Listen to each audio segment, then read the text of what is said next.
দেখো মাকে, দেখো মা সকলকে ভালো রেখো, সুস্থ রেখো, সবাইকে দেখো, সবাইকে রক্ষা করো, এটাই চাই মায়ের কাছে।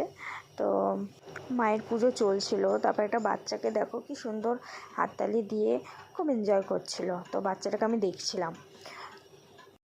এখানে তো পুজো চলছিল, এখানে বসে আছি, দেখো অনেক ভিড় হয়েছিল। দিয়ে পুজো তো চলছে, পুজো কমপ্লিটও হয়ে গেল, আমি অঞ্জলিও দিয়ে দিলাম। অঞ্জলি দেওয়ার পর সবাই সিঁদুর খেলে, একটুখানি আমাকে সিঁদুর টিঁদুর সবাই গালে লাগিয়ে দিল। দিয়ে আমি প্রসাদ নিয়ে বেরিয়ে পড়লাম। দেখো আমি প্রসাদ নিয়ে নিয়েছি, দিয়ে মাকে প্রণাম করে আমি বেরিয়ে পড়লাম। আমি বাইরেও চলে এসেছি। আমি তো বাড়ি যাওয়ার জন্য খুব তাড়াতাড়ি করছিলাম, কারণ ছেলেটা ঘুম থেকে উঠে পড়েছিল। এই যে স্কুটি নিয়ে আমি বেরিয়ে বাড়ির দিকে রওনা দিলাম।